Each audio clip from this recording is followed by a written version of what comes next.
You're listening to Errol Parker and Clancy Overall, editors of the Batuta Advocate, on Desert Rock FM. Well, welcome back to the Batuta Advocate radio show. Today we are joined by a pioneer of Australian recording music, country music in particular, but music in general. One of the hardest workers. We've actually had the opportunity to meet and interview someone who's probably toured the most out of any Australian musician that we've definitely come across, but anyone who's been involved in the game since the start. So thank you for joining us, Julie McKean. Oh, thank you very much, Clancy, Errol. Nice to meet you. Good to meet you, Per. Hearing a lot about you. Thanks for having us here. There's a lot of stuff on the wall. I'm seeing a lot of, mementos from a long career. Yes, we've just put a few of those up, and a lot of them are up at Kempsey in the Slim Dostie Centre. Yeah. But we got a few things up there, and Slim's collection of all the Lawson and early balladeers, the books and so on. So, yes, got a lot of mementos here.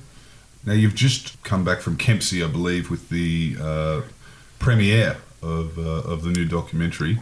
Yeah. Can you tell us how was that to kind of get back into one of the many heartlands of the music you all created?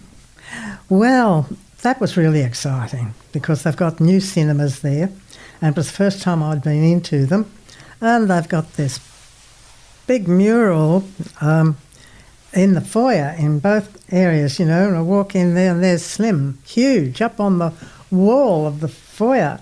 Everyone was absolutely wonderful, and I was thrilled to think that we had this going in Slim's hometown, Yeah. It was really, really good and very exciting. We had a great time. So the film came out on the 10th of September. Yes. Could you tell our listeners a little bit about it? It's called Slim and I. Yes. It's based actually on my story as compared to the straight one of just Slim. Yeah. But it's about the long partnership and the long marriage that we had and what it was like. You see, it's very different for a woman on the road to what it is for someone like Slim. We each had our side of things to do, and we were pretty lucky in that things that Slim, say, wasn't used to doing, I could do. And then on the other hand, I wasn't really good at getting under the trucks and, fixing a wheel hub or something like that. So Slim had to do that. Yeah. For sure. So there was, a lot of people have this idea, particularly with, country musicians, that there's this idea of someone with just a guitar over the shoulder. There was a bit of an operation from even in the early days. There was a team that kind of got this show on the road. Yes, it was. It was a very small team to begin with, I tell you. We just all piled into old Betsy. Mm-hmm. It's an old 39 Ford, hubby-back one, and pulling an old caravan that in the end I called the Egg because of the shape of it. It was dreadful. The water tank didn't work, neither did the so-called electricity contact, connections. It was a case of cooking over a Primus. It was pretty rough. So as soon as I thought we might be able to afford it or going to hire purchase, I got one that was a bit bigger. It had a metho stove with 2 burners on it. Fancy. So were you born into a musical family? Like, where did music find you first? I was born in Singleton in the Hunter Valley, and my father was a country school teacher. So we moved around a bit in there, but Mum played piano, and everywhere that they moved, she took the piano. That's the old piano that's still there up the hallway. Right. There was always music around in that. Mum played the piano, and then she and Dad went to learn to play the Hawaiian steel guitar. Yeah. When I was only about 7 or 8, they bought me a ukulele and one of those E to Z tutors, so I used to bang away on that. And then Mum started teaching me a little bit about what to do on the piano and how to put chords together, and that was enough for me to start off with. then Dad showed me how to vamp on the steel guitar. Like, if you saw the people playing the dobro now, Yeah. yeah, you see, well, that was what they then called the Hawaiian steel guitar. So Heather and I began singing very young, and I started, and then Heather followed into it. I used to laugh. I used to say she was one of these kids that said, whatever you can do, I can do better, sort of thing. And she generally did too. She was jolly good at it. No, but that's where the music came from. And then I'm very fortunate. Mum and Dad decided that I should learn to play guitar. And then Heather, of course, wanted to be in it. And she was so small that she couldn't really manage a guitar, even the small one that they had made for me. And so she had a ukulele. We started singing, you know, the local school concerts and church concerts, things like that. Yeah. But we ended up being on air pretty early. Yeah, you were about 10 when you and Heather first you see, well, made your debut. Norm and Arthur Scott used to record for the old Regal Zonophone label as singing stockman, and they had a Sunday morning radio program on 2GB every Sunday morning in Sydney. Mm. And so once a fortnight we came to Sydney for our lessons. We used to end up on the radio on that morning singing. So, yeah, I think that I was 11 or 12. Heather's 2 years younger. Was that relayed back to Singleton? No, this was not that time. When we had our own show later, in later years, yes. Even up on Doyle's Creek near Singleton, I believe everything stopped on a Saturday night. Yep. So all the neighbours tuned into Melody Trail. So what was it like being a child star in Singleton? Yeah, it was a bit strange, wasn't it? I didn't know anything about that at all. Yeah, because we then were living down in the Southern Highlands. Dad was teaching a little place called Yandera down towards Mittagong. Right. We'd get on the train and get up to Sydney and have our lessons and that sort of thing. Go back to Dad teaching us, you know, for 3 hours. Can you tell us at what point did you stumble across this city slicker from Kempsey? You were more country. I wonder if that, I'm not sure if the documentary goes into that, but it sounds like Singleton, you're getting a bit less of a sea breeze than Kempsey. It did rather, but, well, when I was in high school and Dad was in the army, Mum moved us down to Sydney, and gradually Heather and I began finding that, well, we were doing so many sort of concerts and everything that in the end Mum was saying, no, you've got to do your homework first, sort of thing. But when we first met, Slim and I, Heather and I were already running our Melody Trail radio show, and that was on 2KY at 6:30 every Saturday night. And I'd heard about Slim, and I think I heard some records of his, I think. I know Mum must have, because she was lecturing us about diction. Yeah. Yeah, and she said, you know, that Slim Dusty, you can understand every word that he sings. And I thought, yeah, what, you know. Anyway, when I met Slim, he thought I was just some sort of a little city piece. Yeah. He didn't know anything about me, really. He'd heard us plenty, he knew I had the radio show and all. And then I thought he was a bit of a lair, you know, a bit full of himself. Yeah.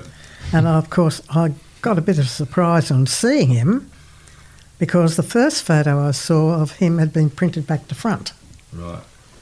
So he looked as if he was left-handed. Yeah, right. Yeah, about 40, you know, and quite plump. Yeah. And he was nothing of that at all.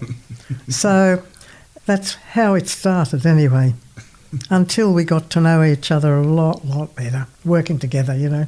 And where would have your hub been when you started working together and started touring? Where was it Sydney? Was there somewhere in the middle of all these towns you were visiting?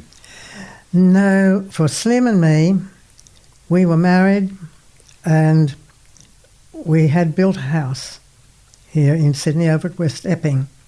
We were both saving and we began running shows in Sydney because at that particular time, late 40s and early 50s, you could go to a country music show in some suburb of Sydney nearly every night of the week. Yeah.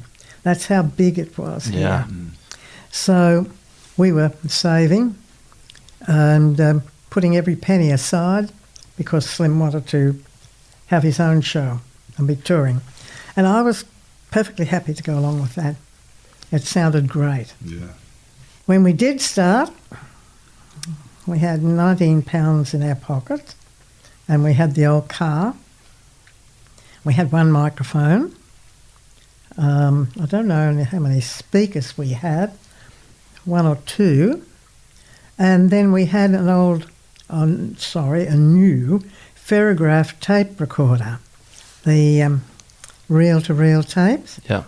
So when we started off, we couldn't afford a big team with us.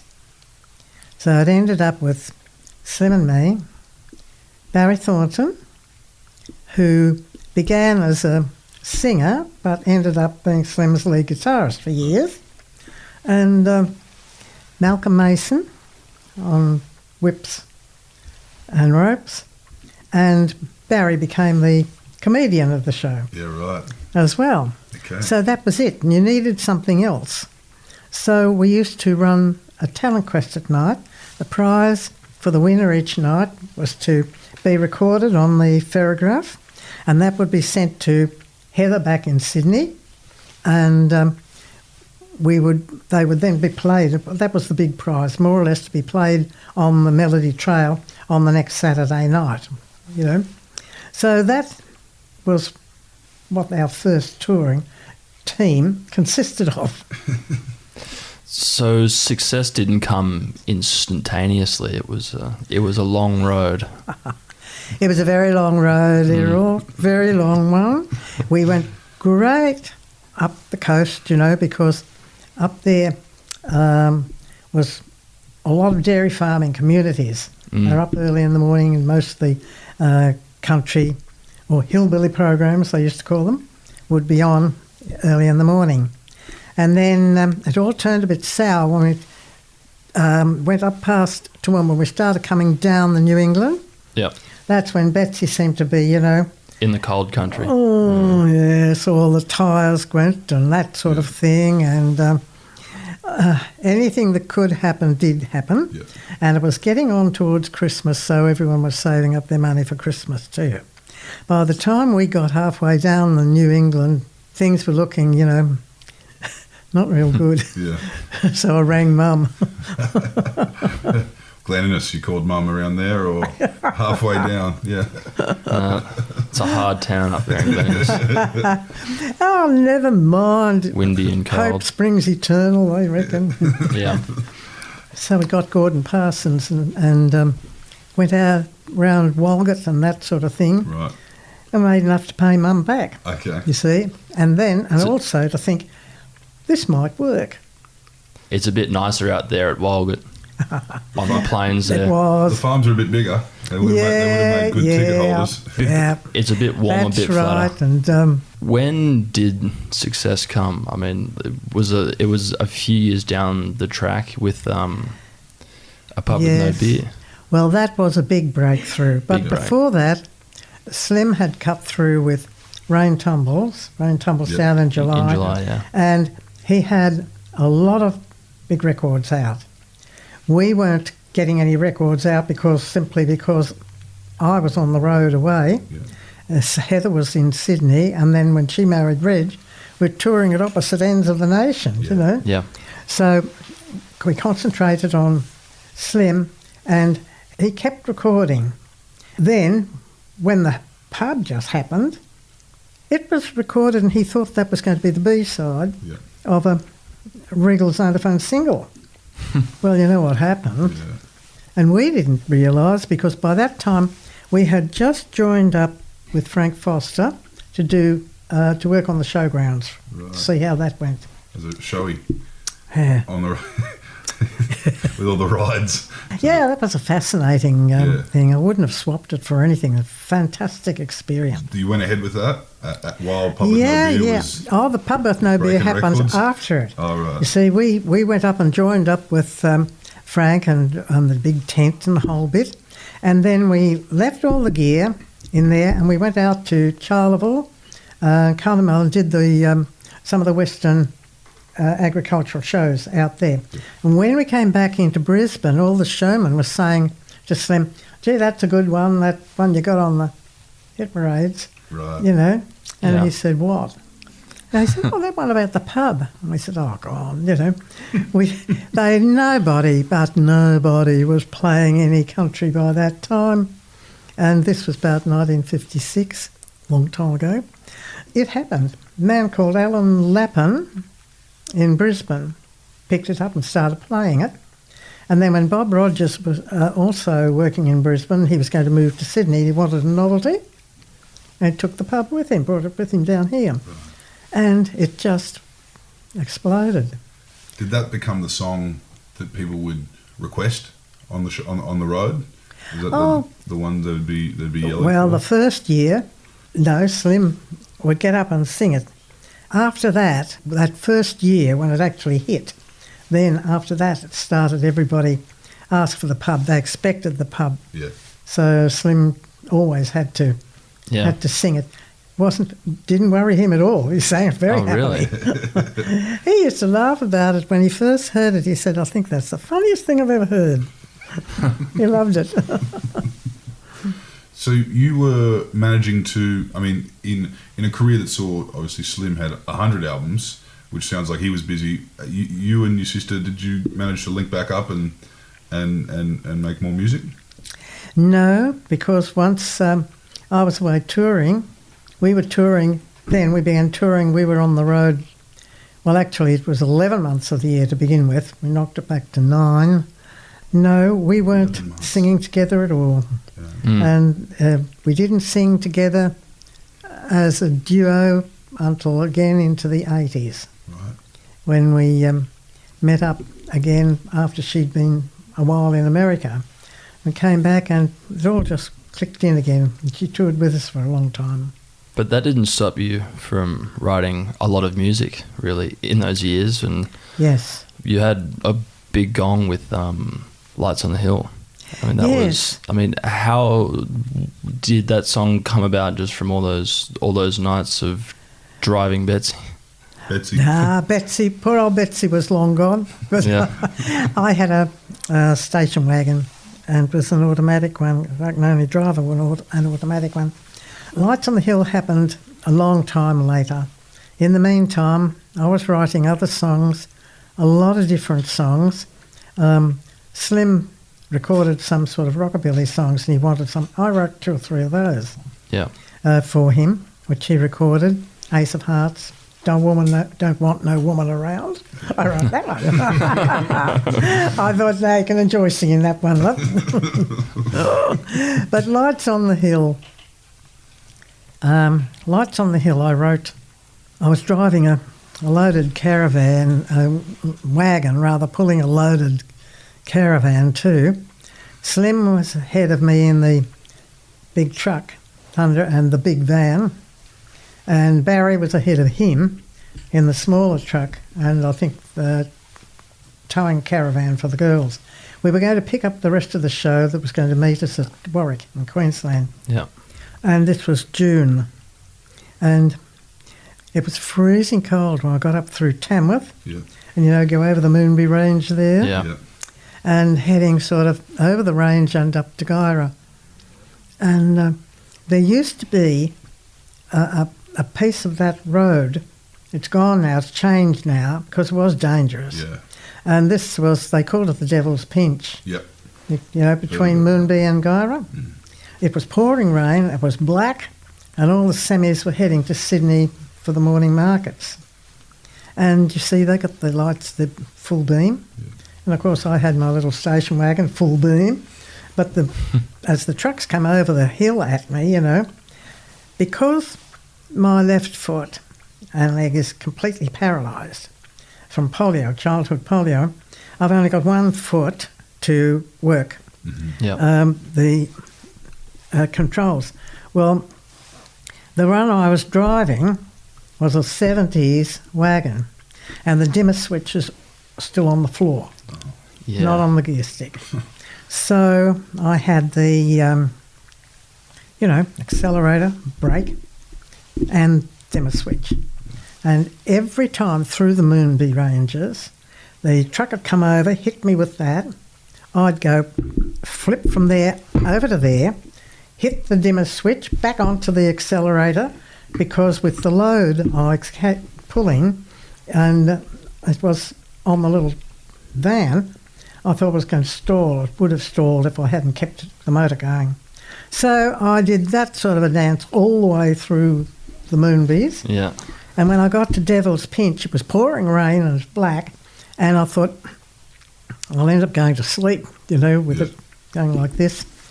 So I thought to myself, well, I wonder how long it would be before Slim came back to find me if I go over there. So I don't think I'd better do that. And so I just started writing the song. And I wrote it as if it was a truckie writing it. As a truckie, a terrified truckie writing a song. Yeah. Yeah, that's right. It's a great story. And the windscreen wipers are beaten in time. Yep, and they were. And they kept going. You know what? Though I believe an American truckie told my my grandson's now wife, Flora, couldn't have been written by a woman. Definitely not. He wouldn't believe her. Flora, I don't know whether she ever convinced him or not. Anyway, I got up there and Slim was unhooking the big van when I got there. And I said, wrote a song on the way up. Oh, he said, did you? Okay. Well, he said, you ought to put it down on cassette before you forget it. Yeah. And normally I'd just laugh that off and never do it. Yeah. But this time I pulled a guitar out from under one of the bunks and the little cassette recorders we always carried, and I did. I just sang it roughly with the guitar onto this cassette, and I just put it away and forgot about it.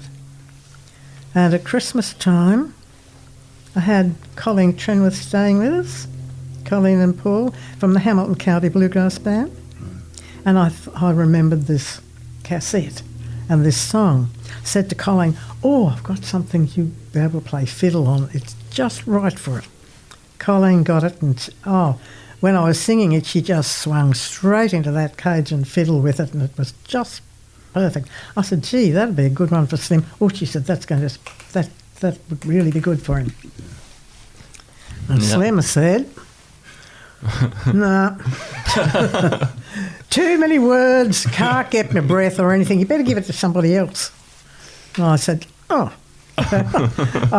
only time I ever pushed him about trying to sing something, but of course it was very different to anything that he had done before, and he wanted to go fishing. Yeah.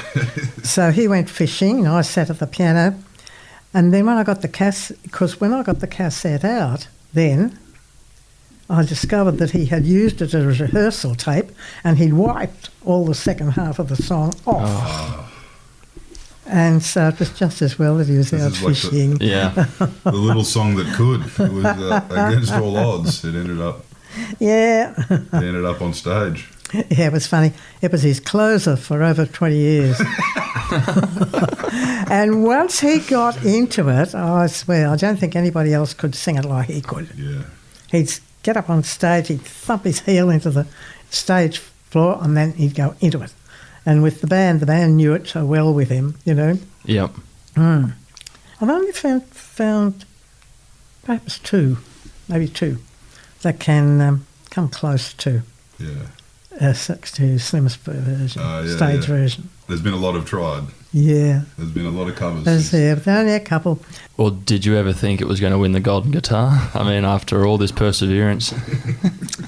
No, well, you see, I got a terrific shock when that was the first Golden Guitar Award. Yeah, it's first years, wasn't it? And I was really amazed when I won the first Golden Guitar for the Song of the Year.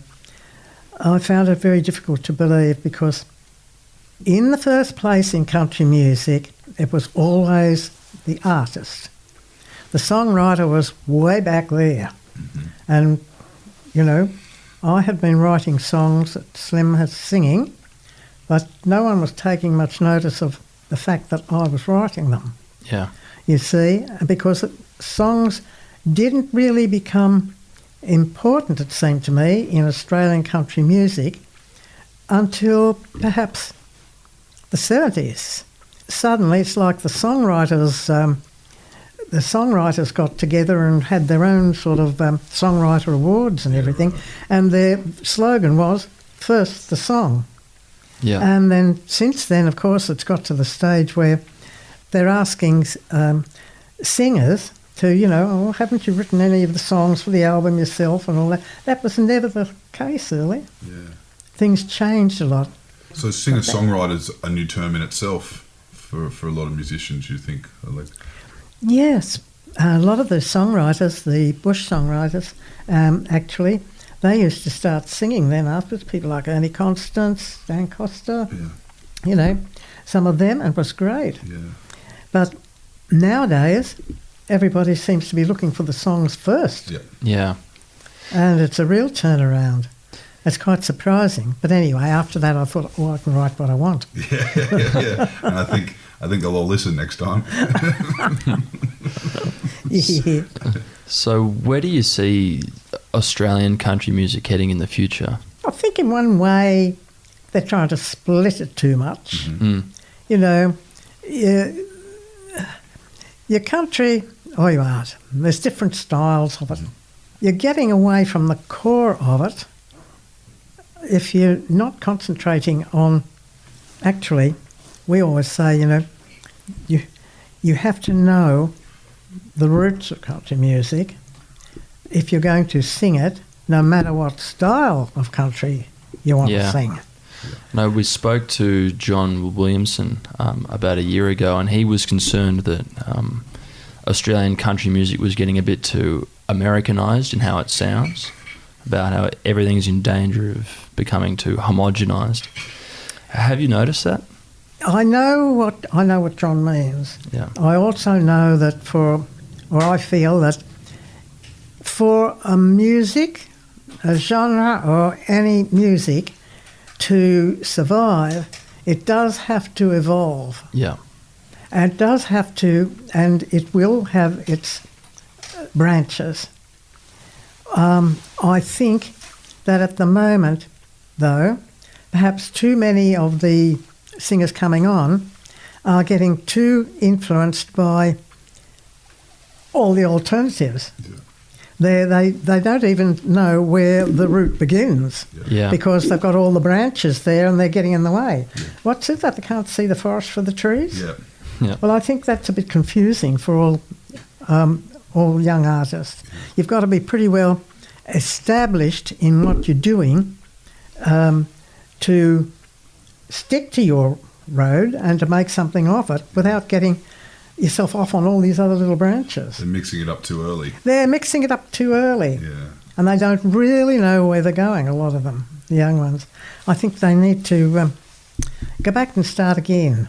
One thing that has kind of assured, you know, a future for country music in Australia is the Tamworth Country Music Festival, which you were kind of heavily involved in from the start. I guess anyone who was around was going to feature.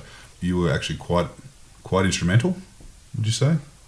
Yes, I was one of the 4 or 5 that established the Country Music Association of Australia, and that was established when it looked as though we were going to lose the awards. Yeah. You see, country artists, to survive in those days when, from the time rock and roll took over, and, you know, you had to hide your albums underneath the newest rock sort of thing. You know, it was ridiculous, but that's the way it was. That's what sent a lot more of the artists out on the road, which is a good thing anyway. But it became that people were touring all the time and you never saw your friends unless you happened to crisscross your tour somewhere. Then along came the Golden Guitar Awards. Well, for us, that was somewhere where we could all meet one week in the year, and we could also have that one night for ourselves and for our music. And when it looked as if we were going to lose that, it caused more of an uproar and really a noise that nobody expected. Yeah. Because we didn't want to lose that one night. And so, yes, that's when I got interested in some of the industry style of things. A lot has kind of happened, obviously, as we mentioned at the start of the interview, a career on the road, a career spent promoting the newest release, whether that be something you've written, something Slim's written, something Slim's recorded, released, or anyone else that was around you at the time. What do you think was kind of some of the most exciting places to visit? There was a lot of heartlands for your show. No, we'd be out on the road when something was released. Yeah. You know, until you could say that every car had a radio. Before that, half the time we didn't know when things were released. We didn't know how things took off. After Lights on the Hill, the record companies kept in touch better and everything like that. And also, mobile phones made a big difference. If you're in a caravan, you know, you can go to ring the kids at school or something. One call a week was all you were allowed, and you had to go and just line up at the post office telephone booth. That sort of thing. So when we were out on the road, half the time we didn't know what was happening in the music industry. Yeah. So a lot of the time there were some surprises. Good ones, bad ones, and most peculiar ones sometimes. Kev Carmody said that to us recently. He went years at a time without knowing a song had been a hit because he didn't have a phone. So he was... Oh, yes, I mean, you can fight them, can't you? But in the end, you've got to jolly well join them. In this documentary, it's taken a few years to kind of get together. It certainly has, Clancy. My grandson, James, has actually been working on this. He's worked for about 7 years to try and get this all happening. Yep. They tell me that I had written books, you know, about Slim and about, you know, the touring and everything like that. But the publisher said, and Anne pushed me a lot, she said, you should tell your story because it's from a woman's point of view. I did that, and strangely enough, it was that the television producer and then that this producer, Chris Brown, picked up on. And, of course, he found here was James with everything there, all the archives, all the work that he'd put into it for years. He'd even written treatment of the story. Yeah. Well, Chris and James, they managed to get Kriv Stenders, who's a great director, and before I knew where it was, there I was, talking to and starting on this, and I was pretty apprehensive. I don't think I could have gone into it and all of it if I hadn't had James to depend on. He's very dependable, very knowable, and a hard worker. Yeah. And now your poor grandson, I believe, has missed the screenings down in Melbourne for the time being. It's very hard on Jim and It's a bit cruel, that twist of fate that he's finally got this thing finished, but I'm sure they'll have a Melbourne screening for him when it all opens up. Oh, we'll have to have a premiere all over again when Melbourne opens up so that James can have some of the fun of watching it up there in a cinema. Because he and Flora got that rough song, you know, and Flora in particular completely rewrote the second half of it. You know, the words about the band's gone home, but there's someone still singing along. Those words are definitely all Flora's. You know, she's a great musician. She and Jim are really, really a good duo. I think they remind me a bit of Slim and me. Right. It's Slim and I. Slim and I. That's a fantastic way to end, I think. That's great. Right. It's just given all of the diehard listeners that are listening in now, not only is there the doco to look forward to, but there's also the next generation. Yes, there's the next generation. Because you see, there you are. You've got 3 generations on that song.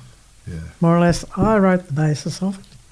Then they did the co-writing. Jim and Flora, as Small Town Romance, they recorded it, but they had Anne, my daughter, featured vocalist in it. She was doing vocal harmonies with Flora, but then she sang all of the last verse and everything. So that's the 3 generations of the family involved in one song.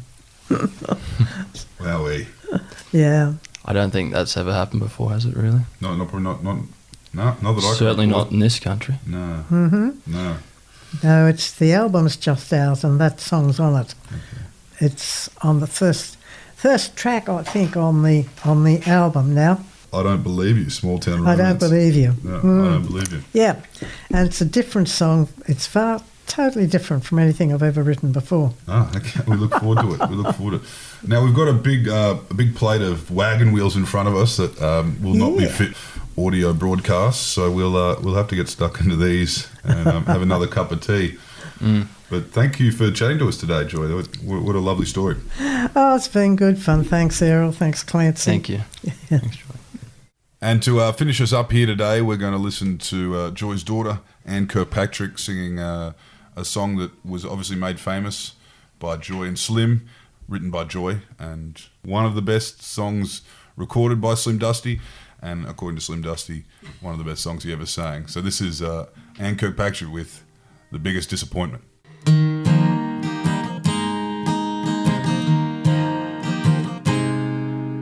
Had my future wrapped up in a puzzle. Haven't no one even thought of asking me. So the day I turned 15, I caught the mail train. Well, to find what else might be in life for me.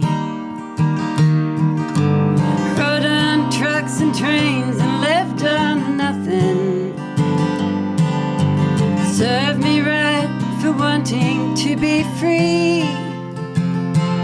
Oh, well, that's the way society looked at it.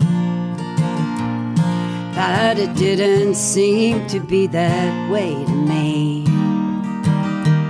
And the biggest disappointment in the family was me.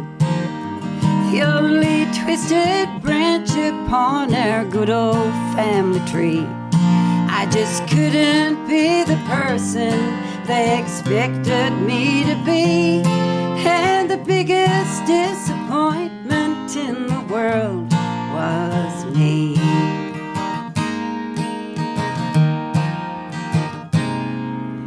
A lot more dinner times than there were dinners.